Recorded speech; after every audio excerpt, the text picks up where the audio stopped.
I spent most of my life believing that being strong meant staying quiet, not complaining, not asking, carrying everything myself and letting no one see where it hurt. My name is Manuel, and I'm 88 years old. And for a very long time, I thought that was the kind of strength a good man was supposed to have. But it turns out that belief cost me more than I ever expected.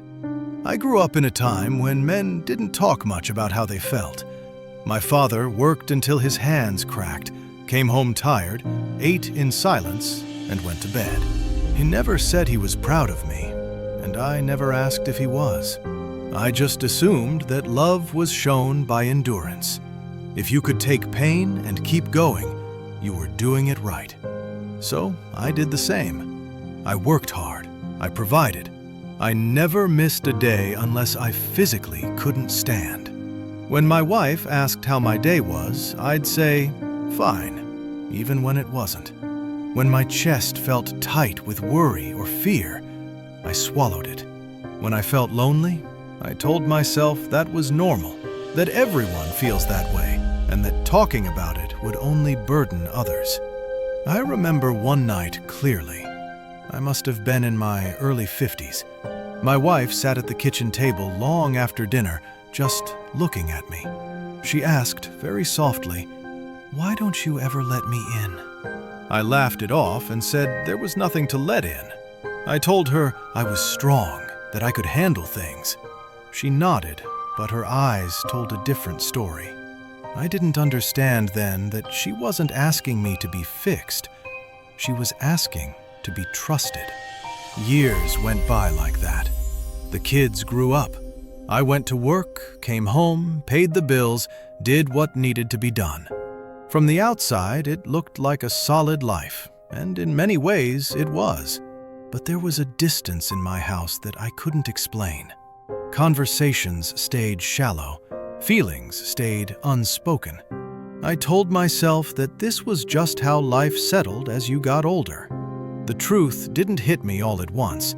It came in small moments. My daughter calling less often. My son speaking to me politely but not openly. My wife sighing instead of arguing because she had learned that pushing wouldn't open me up. Silence had become my habit, and habits are hard to see when you're inside them. Then my wife got sick. Not suddenly, but slowly, the way life often changes. Sitting beside her in hospital rooms, I wanted to tell her how scared I was, how lost I felt without knowing what the future held. But the words stuck. I held her hand and told her everything would be fine, even when I didn't believe it. She looked at me and said, "You don't have to be strong with me." I nodded. I still didn't speak. After she passed, the house became unbearably quiet.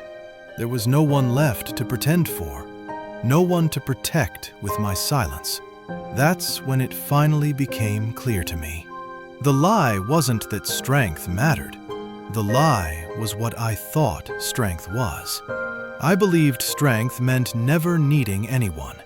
But what it really did was keep people at a distance, including the ones who wanted to love me the most.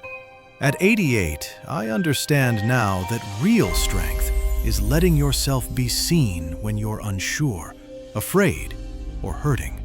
It's saying, "I don't know," instead of pretending you do. It's trusting someone enough to share the weight instead of carrying it alone until it bends you.